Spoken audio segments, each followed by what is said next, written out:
എതിരാളിക്കൊരു പോരാളി, ശക്തരിൽ ശക്തൻ, ആപത്തിലെ മിത്രം. എൻ്റെ അച്ഛൻ വരയ്ക്കുമായിരുന്നു. അച്ഛൻ അധ്യാപകനായിരുന്നു, ക്രാഫ്റ്റ് അധ്യാപകനായിരുന്നു. അതുപോലെ തന്നെ ചേച്ചി നന്നായിട്ട് വരയ്ക്കും. പിന്നെ അമ്മാവൻ വരയ്ക്കുന്ന നല്ല ആർട്ടിസ്റ്റായിരുന്നു. പിന്നെ അങ്ങനെയൊക്കെ അന്ന് പോലെ വരയ്ക്കുന്നത് കാണാൻ ഇഷ്ടപ്പെടാൻ തുടങ്ങിയത്.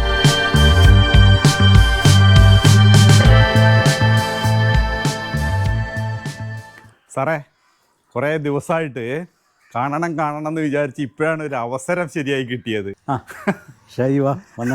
സാറേ,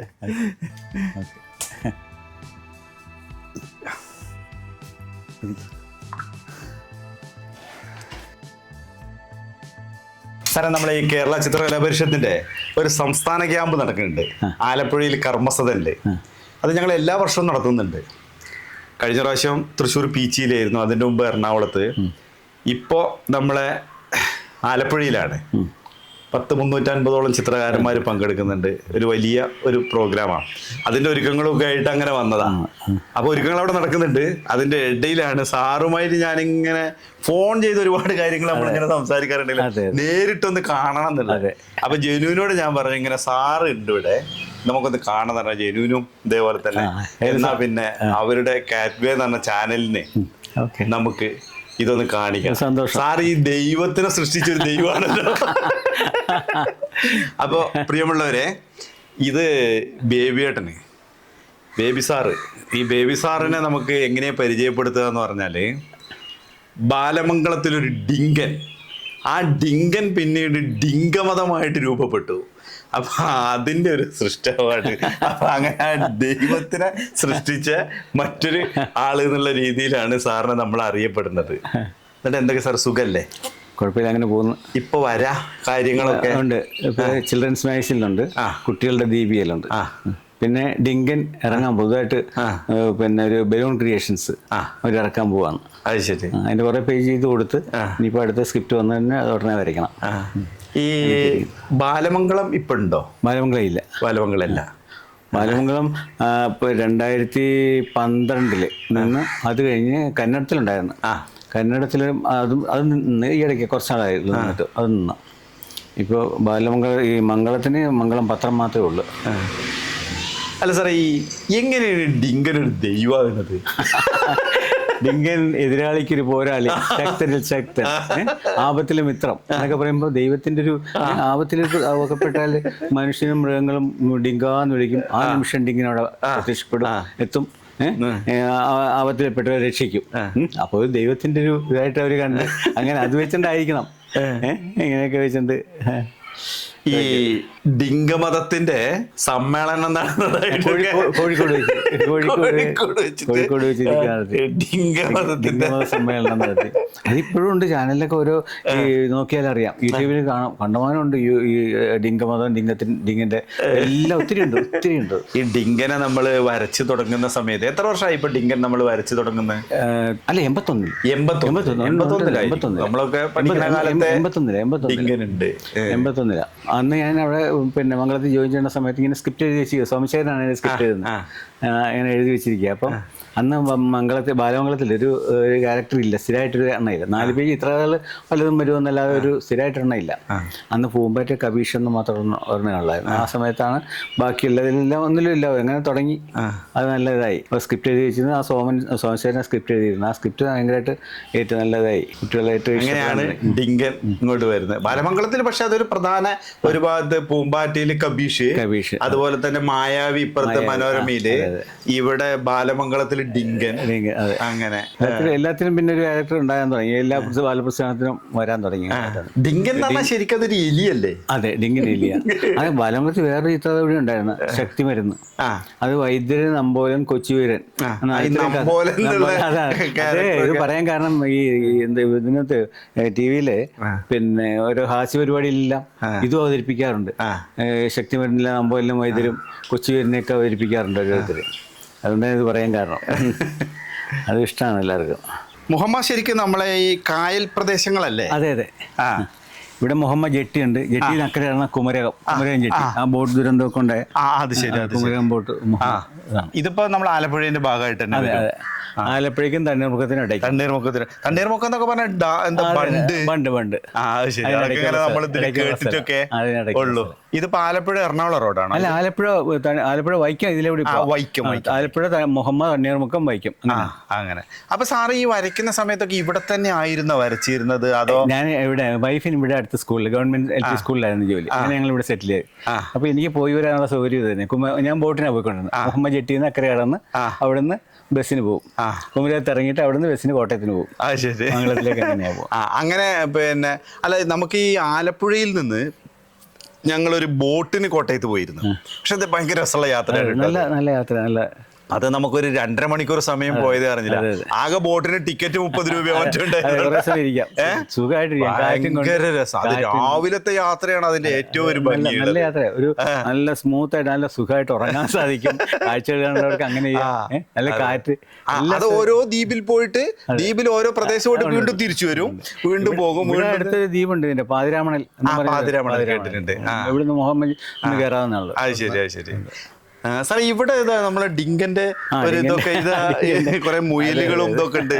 ഇതൊക്കെ ഇതൊക്കെ ആരാ സാർ ഉണ്ടാക്കിയത്? ഇങ്ങനെ ഒരാളെ കൊണ്ട് വെച്ചൂരുള്ളൊരു സാജു എന്ന് പറഞ്ഞ ഇരിക്കട്ടെ.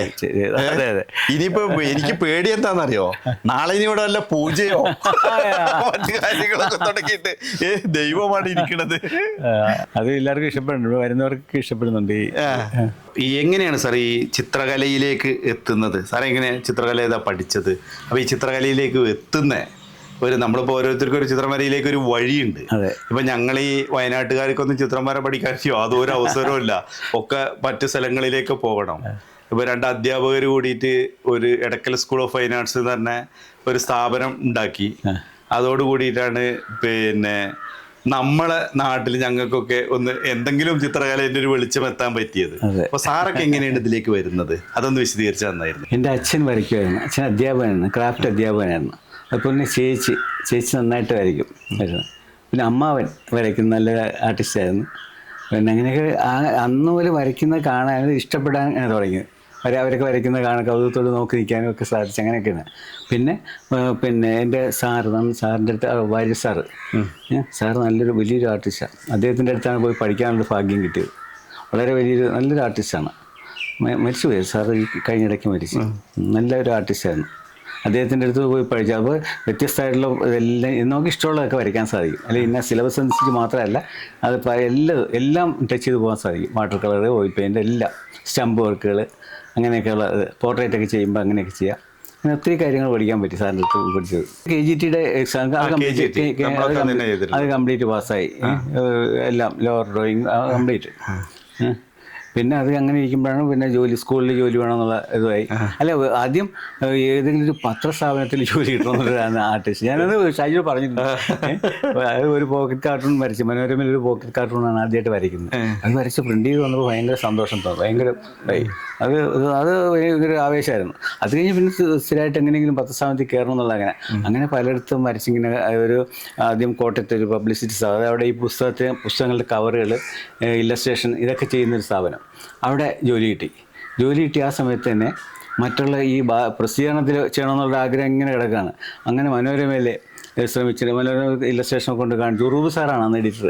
ഉറൂബ് സാറിനെ കാണിക്കും. അദ്ദേഹം എനിക്ക് അതിനകത്ത് വരയ്ക്കാൻ, അതായത് ഒരു ഹാസ്യ കഥ, തോമസ് വാലയുടെ ഹാസ്യത, അത് വരയ്ക്കാൻ അവസരം തരികയും പിന്നെ അന്ന് 2-3 കുറേ പ്രാവശ്യം അത് ഞാൻ ചെയ്ത്. പിന്നെ അത് കഴിഞ്ഞിട്ട് 79 വാർഷിക ഓണം വിശേഷ പ്രതി മനോരമയുടെ അതിനകത്ത് വരയ്ക്കാൻ ഒരു ഭാഗ്യം കിട്ടി. അങ്ങനെയൊക്കെ ചെയ്തു. ആ സമയത്ത് തന്നെ നാഗവള്ളി സാറിൻ്റെ പത്രാധിപത്യത്തിലെ മാമാങ്കം പ്രസിദ്ധീകരണം, അതിനകത്ത് ഏറ്റുമാനൂർ എഡിറ്റർ, അതിൽ വരയ്ക്കാനായിട്ട് എന്നെ ആർട്ടിസ്റ്റായിട്ട് അവർ വിളിച്ചു. അപ്പോൾ ഞാൻ ഇവിടെ നിന്ന് റിസൈൻ ചെയ്ത് അങ്ങോട്ട് പോയി മാമാങ്കത്തിരിക്കുമ്പോൾ ഡ്രോയിങ് ടീച്ചറായിട്ട് CMS സ്കൂൾ കുമ്പളാമ്പുയ്യ അവിടെ ജോലിയായി. കഴിഞ്ഞപ്പോൾ മറ്റുള്ളതിലൊക്കെ ഞാൻ വരയ്ക്കുന്നുണ്ട്. ഈ മംഗളം, പശ്ചിമതാരക, സഖി ഇതിലൊക്കെ വരയ്ക്കുന്നുണ്ട് ആ സമയത്ത്. അപ്പോൾ ആ സമയത്ത് അവരെന്നെ മംഗളത്തിലേക്ക് വിളിച്ച്. മംഗളത്തിലെ ബാലമംഗലത്തിൻ്റെ ആർട്ടിസ്റ്റ് തോമസ് ആയിരുന്നു. തോമസ് അവിടെ നിന്ന് പോയി കഴിഞ്ഞപ്പോൾ എന്നെ വിളിച്ചു. ഞാൻ ആദ്യം ബാലമംഗലത്തിന് ഫസ്റ്റ് ഇഷ്യൂ ഞാനാണ് ചെയ്യുന്നത്. മാമങ്കത്തിൽ ഇരിക്കുന്ന സമയത്ത് ഞാനാണ് ചെയ്ത് കൊടുത്തത്. അത് കഴിഞ്ഞ് തോമസ് ആനെ ഇരുന്ന് അദ്ദേഹം പോയി കഴിഞ്ഞപ്പോൾ എന്നെ വിളിച്ചു അവിടുന്ന്. അങ്ങനെ ബാലമംഗലത്തിൻ്റെ ആർട്ടിസ്റ്റായിട്ട് വീണ്ടും അവിടെ മംഗളത്തിൽ ജോയിൻ ചെയ്തു. പിന്നെ തീർച്ചയായിട്ടും അവിടെ തന്നെ മംഗളം. അത് കഴിഞ്ഞാണ് ഡിങ്കനൊക്കെ തുടങ്ങിയത്. പ്രസിദ്ധീകരണങ്ങളിലൊക്കെ ഇപ്പം സാർ ഇതിലൊക്കെയാണ് വരയ്ക്കുന്നത്? ഇപ്പം ചിൽഡ്രൻസ് മാഗസിൻ PCMൻ്റെ ചിൽഡ്രൻസ് മാഗസിൻ ഉണ്ട്. അതാണ് എൻ്റെ പേര് തന്നെ. പിന്നെ കുട്ടികളുടെ ദീപിക അതിൽ വരയ്ക്കുന്നുണ്ട്. പിന്നെ ഡിങ്കൻ പ്രസിദ്ധീകരിക്കാൻ തുടങ്ങുകയാണ് അടുത്ത ഉടനെ തന്നെ. അത് ക്രിസ്മസിനാണ് അവർ ഉദ്ദേശിക്കുന്നത്. അത് ഇറങ്ങുമെന്നറിയില്ല, എന്നാലും അതാണ് ഉദ്ദേശിക്കുന്നത്. ഒറ്റ ബുക്കായിട്ട് ബലൂൺ ക്രിയേഷൻസ്. നമ്മൾ അങ്ങനെ കുറെ നമ്മളെ ബോബനും മോളിയും അങ്ങനെ കുറെ പ്രസിദ്ധീകരണങ്ങൾ നമ്മളത് അങ്ങനെ ഇത് ANC വഴിയല്ല ഉദ്ദേശിക്കുന്നത്. ഇപ്പൊ നമ്മൾ ഓൺലൈനിൽ കോപ്പി ആവശ്യപ്പെടുക, അവര് പിന്നെ കൊറിയറായിട്ട് കോപ്പി അയച്ചു കൊടുക്കുക. പുതിയൊരു മാർക്കറ്റിംഗ്. അപ്പൊ ANCനെ ഒന്നും ഡിപ്പെൻഡ് ചെയ്യേണ്ട ആവശ്യമില്ല. ഇവർ നേരിട്ടുള്ള ഇതാണ്. അപ്പോൾ ആ കറക്റ്റ് പൈസ കിട്ടുക, അവരങ്ങോട്ട് അയച്ചു കൊടുക്കുക. കോപ്പി നഷ്ടപ്പെടുന്നില്ല. അപ്പൊ ഡിങ്കൻ ഇനിയും ദൈവം വീണ്ടും അങ്ങനെ വരും. സാറേ, ഇപ്പൊ നമ്മളൊരു ചിത്രം വരച്ചു കഴിഞ്ഞാല് ഇപ്പൊ മൊബൈൽ ഫോണിൽ പോലും ഇത് സ്കാൻ ചെയ്ത് നമുക്ക് അപ്പം തന്നെ നമ്മൾ കളറെല്ലാം ചെയ്ത് നമുക്ക് ഇപ്പം തന്നെ അത് ഓൺലൈനിൽ വിടാനായി, അല്ലെങ്കിൽ സോഷ്യൽ മീഡിയയിൽ കൊടുക്കാനായി. ഈ സാറൊക്കെ വരച്ച് തുടങ്ങുന്ന കാലത്ത് നമ്മൾ പലരും പറയുന്നത് കേട്ടിട്ടുണ്ട്, ഇങ്ങനെ ലിത്ത് ഫിലിമൊക്കെ എടുത്തിട്ട് നമ്മളിങ്ങനെ അതിന് പിന്നെ ഒരു ബ്ലോക്ക് ആക്കിയിട്ട് അങ്ങനെ കുറച്ച് വരയിൽ കാര്യങ്ങൾ കുറെ കൂടിയൊക്കെ നമ്മൾ ഇന്ത്യൻ ഇങ്ക് ഉപയോഗിച്ചിട്ടാണ് വരയ്ക്കുന്നത്. അപ്പൊ ആ കാലഘട്ടത്തിലെ വരേനെ കുറിച്ചിട്ട് ഒന്നുമല്ല, നമ്മളുടെ ഈ പുതിയ തലമുറയിലെ കുട്ടികൾക്ക് ആ ഒരു കാലഘട്ടം ഒന്ന് മനസ്സിലാകുന്നതിന് വേണ്ടിയിട്ടാണ്. അതൊന്ന് പറഞ്ഞാൽ നന്നായി. അന്ന് ബ്ലോക്ക് ഉണ്ടാക്കിക്കൊണ്ടായിരുന്നു. അത് ബ്ലാക്ക് മഷിയുണ്ട്, ഇന്ത്യൻ ഇങ്ക് ഉപയോഗിക്കും. പിന്നെ അത് കഴിഞ്ഞ് ഫൗണ്ടിങ് വന്നു. ഇന്ത്യൻ ഇങ്ക് നല്ല പിന്നെ എന്താ ആർട്ട് പേപ്പറിലാണ് ചെയ്തിട്ടിരുന്നത് ആദ്യമൊക്കെ. ഈ എംബ്ലങ്ങൾ എല്ലാം പിന്നെ സിനിമയുടെ പരസ്യങ്ങൾ, പത്രങ്ങളിൽ വരുന്ന പരസ്യങ്ങളെല്ലാം ഈ സൈസിൽ ഇന്ത്യൻ ഇങ്ക് കൊണ്ട് ആർട്ട് പേപ്പർ ചെയ്ത് ആണ് കൊടുത്തത്. എന്നിട്ട് ബ്ലോക്ക് എടുക്കും. ബ്ലോക്ക് എടുത്തിട്ട് ആ ബ്ലോക്ക് കൊണ്ടാണ് അന്ന് ലെറ്റർ പ്രസ് അല്ലേ, ലെറ്റർ പ്രസ് ഓരോ അക്ഷരങ്ങൾ പെറുക്കി വയ്ക്കുക. പടം വയ്ക്കേണ്ടത് അത്രയും സ്പേസ് ഇട്ടിട്ട് ഈ ബ്ലോക്ക് അവിടെ വയ്ക്കും, സെറ്റ് ചെയ്യും. എന്നിട്ട് അത് കറക്റ്റ് ആക്കാൻ വേണ്ടി ലെഡൊക്കെ ഇട്ട് കൊടുത്ത് കറക്റ്റാക്കി വെച്ച് അത് പ്രസ്സിലേക്ക് പോവാണ്. പിന്നെ അത് കഴിഞ്ഞിട്ട് അത് ഭയങ്കര മാറ്റം വന്നു. പിന്നെ ഫോട്ടോ കമ്പോസിങ് ആയി. അത് കഴിഞ്ഞ് പിന്നെ ഇതായി DTPയുടെ അത് വന്ന് എല്ലാം വന്ന്. അന്നൊക്കെ ആദ്യം ബ്ലോക്ക് എടുത്ത് ആ ബ്ലോക്ക് എടുത്ത് അടി കഷ്ണത്തിൽ തറച്ച് വെച്ചിട്ടൊക്കെയാണ് എടുക്കുന്നത്. രണ്ട് കളറൊക്കെ വേണമെങ്കിൽ രണ്ട് ബ്ലോക്ക് എടുക്കേണ്ടി വരും. അപ്പോൾ രണ്ട് പ്രിന്റിങ് അവിടെ വരും, രണ്ട് ഇത് വരും. ആ ഒരു ഇപ്പോൾ പച്ച അല്ലെങ്കിൽ റെഡ്, ഓറഞ്ച് ഒക്കെ ആണെങ്കിൽ വയലറ്റ്, ആ ഓറഞ്ച് കളർ തന്നെയുണ്ട്. എന്നാൽ ബ്ലാക്കും ഓറഞ്ചും അങ്ങനെ വരും. ഡോട്ട് ഇട്ടിട്ട് അത് സ്ക്രീൻ, അത് അതിൻ്റെ സ്ക്രീൻ. ഇപ്പോൾ ഈ പച്ച ഡെപ്ത് ആയിട്ടുള്ള പച്ചയാണെങ്കിൽ അതിൻ്റെ സ്ക്രീൻ വരുന്നതാണ്. ഇങ്ങനെ കുത്തുകാനായിട്ട് ലൈറ്റായിട്ട് വരുന്ന അങ്ങനെയാണ്. അതൊന്നില്ലെങ്കിൽ ഓറഞ്ച് അല്ലെങ്കിൽ പച്ചയുടെ സ്ക്രീൻ, പച്ചയുടെ സ്ക്രീൻ. പിന്നെ ബ്ലാക്കിന്റെ സ്ക്രീനും വരും. അത് രണ്ടും കൂടി മിക്സ് ആകുന്ന ഒരു കളറുണ്ട്. അങ്ങനെയൊക്കെ ഉള്ള വ്യത്യാസങ്ങൾ കാണിക്കും. അതൊക്കെ നമ്മൾ ഈ കളർ സെപ്പറേഷൻ ഒക്കെ ആർട്ടിസ്റ്റുകൾ തന്നെ ചെയ്യണം. അതവിടെ ഇതൊക്കെ ചെയ്യുന്നവരുണ്ട്, ഫിലിം ചെയ്യുന്നവരുണ്ട്. അവർ ആണ് ആ സെക്ഷനിലേക്ക് വിടുകയാണ്, അവരെ ചെയ്തിരുന്നത്. ഇപ്പം നമ്മൾ ഈ ഡിങ്കന് അതല്ലെങ്കിൽ നമ്മൾ ഈ ചിത്രകഥകളൊക്കെ ചെയ്യുമ്പോൾ ഇപ്പം ഞാൻ ഈ ചിത്രകലയിലേക്ക് തന്നെ വരാൻ കാരണം എന്താണെന്നറിയോ? ഇപ്പോൾ ഇന്നത്തെ കാലത്തെ കുട്ടികൾ നമ്മൾ ഈ ഗെയിമിലേക്കും അതുപോലെ ഇതിലേക്കൊക്കെ പോകുന്നതിന് നമ്മളുടെയൊക്കെ ഒരു ചെറുപ്പകാലത്ത് നമുക്ക് ഇവരൊക്കെ ഇത്തരം ഈ വായന മംഗളം അല്ലെങ്കിൽ ബാലമംഗളം, ഈ മനോരമ, ഇങ്ങനെയൊക്കെയുള്ള ഒരുപാട് മാഗസീനുകൾ ഉണ്ടായിരുന്നു. ശാസ്ത്ര സാഹിത്യ പരിഷത്തിൻ്റെ യുറീക്ക, അപ്പോൾ ഇങ്ങനെയൊക്കെയുള്ള. അപ്പോൾ അന്ന് നിങ്ങൾ ഈ കുട്ടികളുടെ മനസ്സുകൊണ്ടാണ് ഇത്തരം ഈ പിന്നെ ചിത്രകഥകൾ ഉണ്ടാക്കിയിരുന്നത്. അപ്പോൾ ഇതിൻ്റെ സ്ക്രിപ്റ്റ് ഇങ്ങനെയുള്ള കാര്യങ്ങളൊക്കെ ആർട്ടിസ്റ്റ് തന്നെയാണോ ചെയ്യുന്നത്? അല്ല, ആർട്ടിസ്റ്റ് ചെയ്യണമെന്നില്ല. ആർട്ടിസ്റ്റും ചെയ്യും. അതല്ല, സ്ക്രിപ്റ്റ് എഴുതി കഴിയുമ്പോൾ ആ സ്ക്രിപ്റ്റിന് നല്ലൊരു പ്രത്യേക ഒരു ഇത് വരും. ആ ഒരാളെ സ്ക്രിപ്റ്റ് എഴുതി ചെയ്യിച്ചു കഴിഞ്ഞാൽ ആർട്ടിസ്റ്റ് ആകുമ്പോൾ കുറച്ചുകൂടി എളുപ്പ വഴിയിലൊക്കെ ചെയ്യാൻ നോക്കും. മറ്റേ ആ കഥയിൽ മാത്രം ശ്രദ്ധിച്ച് സ്ക്രിപ്റ്റ് റൈറ്റർ അതുപോലെ കൊണ്ടുപോകും. നമ്മൾ ആ സ്ക്രിപ്റ്റ് നമ്മൾ തന്നെ വരച്ച് ശരിയാക്കുകയാണ് വരേണ്ടത്. മറ്റേത് നമ്മുടെ ഇഷ്ടത്തിന് ചിലപ്പോൾ പോയി മാറ്റിയെന്നിരിക്കും, എളുപ്പമുള്ള വഴിയിലൊക്കെ ചെയ്യാൻ ചിലപ്പോൾ ശ്രമിച്ചെന്നിരിക്കും. മറ്റേതല്ല, അദ്ദേഹം ഒരു സംഗതി ഉദ്ദേശിച്ചിട്ടുണ്ട്, ആ രീതിയിൽ തന്നെ പോകും. ഇപ്പോൾ ഡിങ്കിൻ്റെ സ്ക്രിപ്റ്റ് സോമശേഖരനാണ് എഴുതിക്കൊണ്ടിരുന്നത്. അപ്പോൾ നമുക്ക് ആദ്യം വായിക്കുമ്പോൾ ഒന്നുമില്ല, പക്ഷെ അത് വരച്ച് ചെയ്ത് പുള്ളിയെ വിഷ്വലൈസ് ചെയ്ത് നല്ലതായിട്ട് കാണുന്നുണ്ട്. നമ്മളിപ്പോൾ അതനുസരിച്ച് മാറിക്കഴിയുമ്പോൾ നല്ല രീതിയിൽ കാണിക്കാൻ പറ്റും കുട്ടികൾക്ക്. പക്ഷെ ഇതിന് ആ ഒരു ഫ്രെയിമുകൾ, അതുപോലെ തന്നെ ആ ഒരു സ്റ്റോറി, അതൊക്കെ നല്ലൊരു അധ്വാനത്തിന്റെ പുറകിലുണ്ടല്ലേ? അത് രണ്ടുപേരുടെ ഒരു കൂട്ടായ ഒരു ചർച്ചയുടെ ഭാഗമായിട്ടൊക്കെ തന്നെയാണ് ഇത് രൂപപ്പെടുത്തി വരുന്നത്. തീർച്ചയായിട്ടും ഡിങ്കന്റെ ഫ്രെയിമുകൾ നല്ല ഫ്രെയിമുകളാണ് കേട്ടോ നമ്മൾ ചെയ്യുന്നത്. അങ്ങനെ പുള്ളിക്കാരൻ അത് കണ്ടന്റ് കുറെ നല്ലതായിട്ടൊക്കെ ഇതാണ്. പിന്നെ ഞങ്ങൾ രണ്ടും കൂടി ഡിസ്കസ് ചെയ്യാറുണ്ട് പലതും എഴുതുമ്പോൾ. ഇപ്പോ സാറേ എത്ര വർഷമായി നമ്മൾ ഈ മാഗസീനുകളിലൊക്കെ ഇങ്ങനെ വരയ്ക്കാൻ തുടങ്ങിയിട്ട്? ഇടയ്ക്കൊരു ഗ്യാപ്പ് വന്നിരുന്നോ? ഇല്ല ഇല്ല ഇല്ല ഇല്ല അത് പിന്നെ ബാലമംഗളം 2012 നിന്ന്. അപ്പോൾ അതിനുശേഷം എനിക്ക് ട്രാൻസ്ഫറായി ബാംഗ്ലൂർ. അത് തന്നെ ബാലമംഗളത്തിൻ്റെ തന്നെ ഓഫീസിലേക്ക് അങ്ങ് ട്രാൻസ്ഫർ ആയി. അവിടെ പിന്നെ ബാലമംഗളയുടെ ചാർജ് ബാലമംഗള എന്നായിരുന്നു, കന്നഡത്തിലെ ബാലമംഗള. അപ്പോൾ അതിൽ ഡിങ്കനൊക്കെ ഉണ്ട്, ഡിങ്കനുണ്ട്, മറ്റുള്ള ഇല്ലസ്ട്രേഷൻ ശക്തി വരുന്നുണ്ട്, എല്ലാം ഉണ്ട്. അപ്പോൾ ഇതുപോലെ തന്നെ അവിടെ അത് മലയാളികളായിട്ട് എഡിറ്റേഴ്സ് ഉണ്ട്. അപ്പോൾ അവർ തന്നെ സ്ക്രിപ്റ്റൊക്കെ എനിക്ക് ഇതൊക്കെ ആയിട്ട് പറഞ്ഞു തരും, നല്ലതായിട്ട് തന്നെ അങ്ങനെ പോയിക്കൊണ്ടിരുന്നു. ഇപ്പം എനിക്ക് സത്യത്തിലുണ്ടല്ലോ ഇങ്ങനെ സാറിനെ കാണുമ്പോൾ, അതുപോലെ തന്നെ നമ്മളുടെ മായാവി മോഹൻദാസ് സാറും ഞാനും വളരെ അടുത്ത സുഹൃത്തുക്കളാണ്. സാറിന്റെ അടുത്ത് തൃശ്ശൂര് ഇരിഞ്ഞാലക്കുടിയിലാണ് ഞാൻ പോയിട്ടുണ്ട്. ഇതൊക്കെ ഒരു ഭയങ്കര സന്തോഷമാണ്. ഇതിനോടൊപ്പം തന്നെ സാറിന്റെ വര എവിടെ വെച്ചാണ് നടത്തുന്നത്, ആ വരയ്ക്കുന്ന സ്ഥലവും അതൊക്കെ ഒന്ന് കാണിക്കാൻ പറ്റിയാൽ ഒന്ന് കാണിച്ചു തന്നാ നന്നായി. എവിടെന്നാണ് വരയ്ക്കാറുള്ളത്? അത് ശരി. ഓ, ഇവിടെയാണല്ലോ. അതെ അതെ, ഇവിടെ സാറ് ഗുരുദേവന്റെ ഒരു ചിത്രമൊക്കെ ഉണ്ടല്ലോ. അതെ, ഇത് ഞാൻ വരച്ചോണ്ടിരിക്കുന്നതായിരുന്നു, ഫിനിഷ് ചെയ്തില്ല, കുറച്ചുകൂടി ഉണ്ട്. ഇത് sir acrylic paint oil paint ആണല്ലേ? ആ, ഭയങ്കര എല്ലാം നല്ല ഡീറ്റെയിൽഡ് ആയിട്ടാണ് ചെയ്തിരിക്കുന്നത് അല്ലേ? അപ്പൊ ഡിങ്കൻ മാത്രമല്ല, പോർട്രേറ്റും ഉണ്ട്. ഓക്കെ, ഇവിടെയാണ് സാറിന്റെ വര. ഇവിടെയാണ്. ഇങ്ങനെയാണ് നമ്മളുടെ ഡിങ്ക ദൈവം ഉണ്ടാകുന്നത്.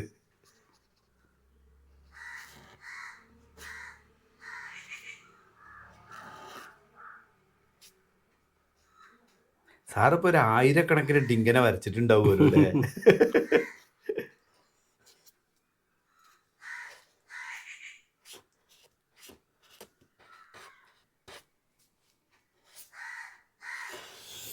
പക്ഷെ ഡിങ്കൻ പുതിയ തലമുറയിലെ കുട്ടികൾക്കും അറിയാട്ടോ. അതെന്താണെന്ന് വെച്ചാൽ ഇപ്പോഴും അനിമേഷൻ ഉണ്ടല്ലോ, അനിമേഷൻ ഇപ്പോഴും വന്നോണ്ടിരിക്കും. ഡിങ്കന്റെ ഒരു യൂട്യൂബില് ഒരു അനിമേഷൻ ഒക്കെ ഉണ്ട് അല്ലേ? ഉണ്ട്. അനിമേഷൻ്റെ ഒരു ഇത് ഇറക്കിയായിരുന്നു, CD ഇറക്കിയായിരുന്നു അവർ.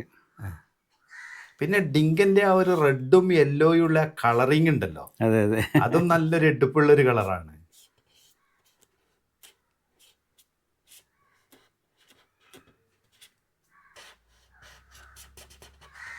സ്റ്റാർ ആണ്.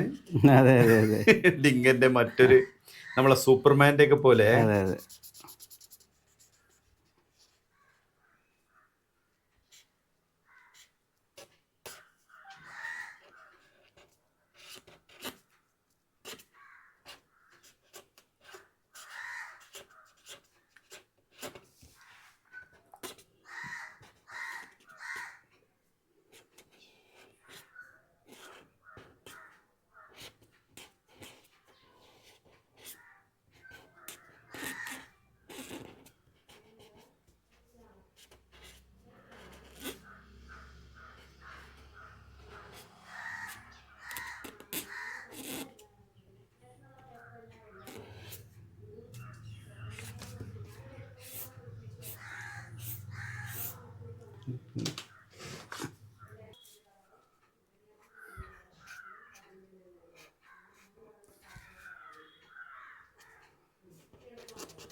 അതൊക്കെയാണ് ഹൈലൈറ്റുകൾ.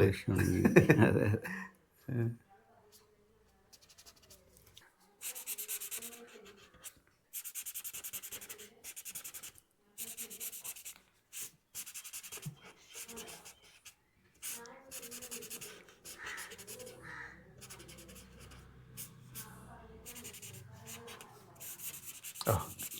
പാറകളൊക്കെ പൊട്ടിച്ചുകൊണ്ടാണ് പൊട്ടിച്ചെറിയ ഡിങ്കൻ വരുന്നത്.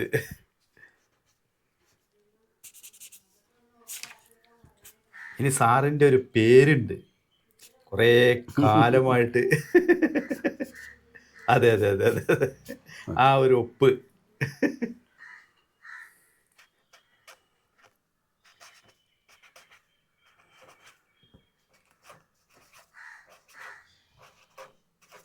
സ്നേഹപൂർവം.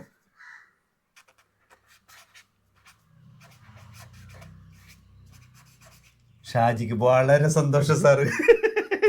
അങ്ങനെ നമ്മളുടെ ഡിങ്കനെ സാറ് എനിക്ക് വരച്ചു തന്നിരിക്കുകയാണ്. ഇതാ സാറിന്റെ സൈനോട് കൂടിയിട്ട് കേട്ടോ.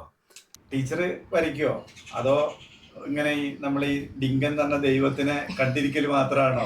പഠിച്ചുകൊണ്ടിരുന്ന സമയത്തൊക്കെ അത്യാവശ്യം റെക്കോർഡുകളൊക്കെ സ്വന്തമായിട്ട് വരയ്ക്കും. പിന്നെ വരയുടെ ആളെ സ്വന്തം വന്നു കഴിഞ്ഞപ്പോഴേക്കും എൻ്റെ വര എന്താണെന്ന് എനിക്ക് തന്നെ ബോധ്യപ്പെട്ടതുകൊണ്ട് ഞാനതങ്ങ് മാറ്റി. കുട്ടികൾക്ക് മക്കൾ രണ്ടാളും നന്നായിട്ട് വരയ്ക്കുമായിരുന്നു. ഞാൻ സ്കൂളിൽ പഠിച്ചുകൊണ്ടിരുന്നപ്പോൾ എൻ്റെ സ്കൂളിൽ തന്നെയാണ് ചെറിയ ക്ലാസ്സിൽ പഠിച്ചത്. അപ്പം മത്സരങ്ങൾക്കൊക്കെ കൊണ്ടുപോകുമായിരുന്നു അവരെ. മത്സരങ്ങളിലൊക്കെ പങ്കെടുപ്പിക്കുമായിരുന്നു. അത്യാവശ്യം സമ്മാനങ്ങളൊക്കെ വാങ്ങിയിട്ടുണ്ട്. ഇളയ മോന് അതിൻ്റെ ഒരു കൂടുതൽ അച്ഛൻ്റെ കൂടുതൽ വാസന വന്നിട്ടുണ്ട്. അപ്പോൾ അതനുസരിച്ചുള്ള ഒരു കോഴ്സാണ് ഇപ്പം ചെയ്യുന്നത്. പൊതുവേ ഞങ്ങൾ ഈ ചിത്രകാരന്മാരെ വല്ലാണ്ട് ആരും അങ്ങോട്ട് സഹിക്കൊന്നുമില്ല. അപ്പൊ അതേപോലെയാണോ ബേബിയേട്ടന്? എങ്ങനെയാണ് സാറിന്റെ വിശേഷങ്ങളൊക്കെ? എന്നെ സ്വന്തമായിട്ട് പറയേണ്ട പോലെ ഞാൻ പരമാവധി സഹിക്കാറുണ്ട്. എന്ന് വെച്ചാൽ അത് കുഴപ്പമില്ല, അത് പ്രൊഫഷന്റെ ഭാഗമാണ്. എനിക്കറിയാം ശരിക്കും അത്രയും എഫേർട്ട് എടുത്താണ് ചെയ്യുന്നതെന്ന് അറിയാവുന്നതുകൊണ്ട് ഞാൻ ചിലപ്പം കൂടുതൽ സമയമൊക്കെ എന്തെങ്കിലും വായിച്ചു കൊടുക്കാറുണ്ട്, ആർട്ടിക്കിളൊക്കെ വായിച്ചു കൊടുക്കാറുണ്ട്. പിന്നെ സ്കൂളിൽ പഠിപ്പിച്ചുകൊണ്ടിരുന്ന സമയത്ത് എനിക്ക് അതിൻ്റെതായിട്ടുള്ള കുറച്ച് ടീച്ചിങ് മാനുവൽ എഴുതുക അങ്ങനെയുള്ള കുറച്ച് ജോലി തിരക്കുകളൊക്കെ ഉണ്ടായിരുന്നു. അപ്പം അതും ഒന്നിച്ചിരുന്നൊക്കെ ചെയ്യും. അപ്പം നമ്മൾ ഇത്തിരി വൈകിയൊക്കെ കിടക്കുന്ന രീതി. അങ്ങനെ ആകുമ്പോൾ ഒത്തിരി വൈകിയിരിക്കും, രാത്രിയില് ഒത്തിരി വൈകിയിരിക്കും. കുറച്ച് ഇടയ്ക്കൊന്ന് ഇങ്ങനെ റിലാക്സ് ചെയ്തിട്ട് ഇരിക്കും, കുറച്ച് അധിക സമയമൊക്കെ ഇരിക്കും. ജോലിയിലുണ്ടായിരുന്നപ്പോഴാണ് ഡിങ്കൻ വരച്ചോണ്ടിരിക്കുന്നത്. അതെ സാർ എവിടെയായിരുന്നു ജോലി ചെയ്തിരുന്നത്? ഞാൻ മംഗളത്തിലെ. മംഗളത്തിൽ തന്നെ അതായിരുന്നു. ഇപ്പൊ രാവിലെ പോവും, ഇവിടുന്ന് 8:15 പോവും. 8:15 ബോട്ടിനാണ് പോകുന്നത്. പിന്നെ വൈകിട്ട് തിരിച്ചെത്തുന്നത് 8:30 വരുമ്പോഴത്തേക്ക് 7 ബോട്ടിന് ഇവിടെ നിന്ന് പോരും. അതാണ്. അപ്പോൾ ഫുൾ ടൈം ബാക്കി ഓഫീസ് തന്നെ ആയിരിക്കും. പിന്നെ ഞായറാഴ്ചയൊക്കെ വരയ്ക്കാൻ ഇപ്പോൾ ചിത്രകഥകളൊക്കെ ഉണ്ടല്ലോ, ഡിങ്കൻ, ശക്തിമാൻ എന്ന് വേറെയും ചിത്രകഥ, അതെല്ലാം ഞാൻ ചെയ്യുന്നുണ്ട്. പിന്നെ അതിനും പുറമെ ചിത്രകഥ ബുക്ക് ബാലമംഗളം ചിത്രകഥ പുസ്തകം ഇറക്കിയിട്ടുണ്ടായിരുന്നു. അതും മാസത്തിൽ 2 എണ്ണം. പിന്നെ കഥകൾക്കും വരച്ചിരുന്നു. അപ്പോൾ ഫുൾ ടൈം വർക്കായിരുന്നു, ഫുൾ ടൈം. അപ്പോൾ മറ്റുള്ള ഇതുപോലുള്ള പെയിന്റിങ്സ് ഒന്നും ചെയ്യാൻ പറ്റത്തില്ല. അതായത് ബ്ലാക്ക് ആൻഡ് വൈറ്റ്, ഇതിൻ്റെ ചിത്രകഥകളും ഇല്ലസ്ട്രേഷൻ മാത്രമായിരുന്നു ഇത്രയും വർഷം. 81 മുതൽ ഈ 2015 വരെ. അപ്പോൾ ഇതുപോലുള്ള ഒരു സാധനം ചെയ്തിട്ടില്ല, ഇങ്ങനെ ഒരു സാധനം ചെയ്യാറില്ല, പെയിന്റിംഗ് ഒന്നും ചെയ്യാറില്ല. ഞാൻ റിട്ടയർ ചെയ്തപ്പോൾ എൻ്റെ ഒരു പടം വരച്ചു തന്നു. കോവിഡ് ആയിരുന്ന സമയത്ത് അതാണ് എനിക്ക് തന്നെ റിട്ടയർമെന്റിന് കോംപ്ലിമെന്റ് ആയിട്ട് എൻ്റെ പടം വരച്ചു. എല്ലാവരും ഒക്കെ നേരത്തെ ചോദിക്കുമായിരുന്നു പടം വരച്ചിട്ടുണ്ടോന്നൊക്കെ. സാറേ, നമ്മളെ ഈ 1961 രൂപീകരിച്ച ചിത്രകലാ പരിഷത്ത് തന്നെ ഒരു സംഘടന ആലപ്പുഴയിലൊക്കെ ശക്തമായിട്ടുള്ള യൂണിറ്റ് ഉണ്ട് നമ്മളുടെ. അപ്പോ പിന്നെ പാർത്ഥസാരഥി സാറും പിന്നെ രാജീവനും ഹർഷയും അങ്ങനെയുള്ള പിന്നെ അവരൊക്കെയാണ് അതിന്റെ ഇവിടുത്തെ സെക്രട്ടറി, പ്രസിഡന്റ്, ട്രഷറൊക്കെ. പിന്നെ സാറിനറിയാലോ ഇവിടെ കുറെ ആളുകളൊക്കെ. അപ്പൊ അവരോടൊക്കെ സഹകരിക്കണം. നമ്മളെ ചിത്രകലാ പരിഷത്തില് ഒരുപാട് കലാകാരന്മാരൊരു വലിയ കൂട്ടായ്മയാണ്. അതിലേക്കും കൂടി വന്ന സ്ഥിതിക്ക് ഞാൻ അതിന്റെ സംസ്ഥാന ട്രഷറാണ്. അപ്പൊ സാറിനെയും കൂടി ഞങ്ങളെ ആ കൂട്ടത്തിലേക്ക് ക്ഷണിക്കുകയാണ് കേട്ടോ. ഇനിയിപ്പോ എന്താണെന്നറിയോ, സാറിങ്ങനെ ഇരുന്നിട്ട് ഡിങ്കൻ മാത്രം വരയ്ക്കുമ്പോ ഇങ്ങനെ ഒരു കലാകാരൻ ഞങ്ങളുടെ എല്ലാവരും കൂട്ടത്തിലേക്ക് വരേണ്ട ഒരു കാര്യമുണ്ട്. അങ്ങനെ ആ കൂട്ടായ്മയിൽ എന്തായാലും സാറ് അവരുടെ കൂട്ടത്തില് തീർച്ചയായിട്ടും സന്തോഷമുള്ള കാര്യമാണ്. ഇവിടെ ആകെ ഒരു ഡിങ്കൻമയമാണല്ലോ സാറേ, ഇതും ഡിങ്കൻ. അപ്പോൾ എനിക്കും സാറ് ചിത്രം വരച്ചു തന്നു. അപ്പോൾ സാറേ, കുറച്ച് കാര്യങ്ങളൊക്കെ നമുക്ക് അറിയാൻ കഴിഞ്ഞു. അപ്പോൾ സാറിൻ്റെ കുടുംബം, കുട്ടികൾ, അത്തരം കാര്യങ്ങളൊന്ന് പറഞ്ഞാൽ നന്നായിരുന്നു. ഇതെൻ്റെ ഭാര്യ ജയലക്ഷ്മി. ഞങ്ങൾക്ക് 2 ആൺമക്കളാണ്. മൂത്തയാൾ ജയകൃഷ്ണൻ ഇലക്ട്രിക്കൽ എഞ്ചിനീയറാണ്. ഇപ്പോൾ L&Tയിൽ മാനേജറായിട്ട് വർക്ക് ചെയ്യുന്നു. വൈഫ് CA കഴിഞ്ഞ് നിൽക്കുന്നു, പേര് അരുണിമ. ഇളയ മകൻ ഹരികൃഷ്ണൻ, അവൻ ആർട്ട് ഡിസൈൻ്റെ ഒരു PG കോഴ്സ് ബാംഗ്ലൂർ ചെയ്യുന്നു. ഈ ഒരു ഷോട്ടിൽ നമ്മളെ ഡിങ്കനും ഉണ്ട്. അപ്പൊ അങ്ങനെ നിൽക്കട്ടെ, പിന്നെ ഞങ്ങൾ ഇറങ്ങട്ടെ. 2 പേരും വയനാട്ടിലേക്ക് വരിക. സന്തോഷം. 2 പേരും ഒരു ദിവസം വയനാട് വരിക. നമുക്ക് വയനാട് വന്നിട്ടുണ്ടോ? ഇല്ല വന്നിട്ടില്ല. അത് കഷ്ടമാണ് കേട്ടോ. അപ്പൊ ഇറങ്ങാണ് ഞങ്ങള്. തീർച്ചയായും സന്തോഷം ഇവിടെ വരാനും സാറിനെ കാണാനും. എനിക്ക് വളരെ സന്തോഷം. ഒത്തിരി നാളിങ്ങനെ ഫോണിൽ മാത്രം സംസാരിച്ചിട്ടുള്ളൂ. ഇപ്പൊ നേരിട്ട് ഇത്രയും വർഷങ്ങളായി ഞങ്ങൾ ഫോണിൽ സംസാരിക്കുന്നു. അതെ അതെ. അപ്പൊ എന്നാലും അങ്ങനെ ശരി, വയനാടൊക്കെ കറങ്ങാം അങ്ങനെ. അപ്പൊ ഞങ്ങൾ ഇറങ്ങാം. ഓക്കെ ഓക്കെ ശരി.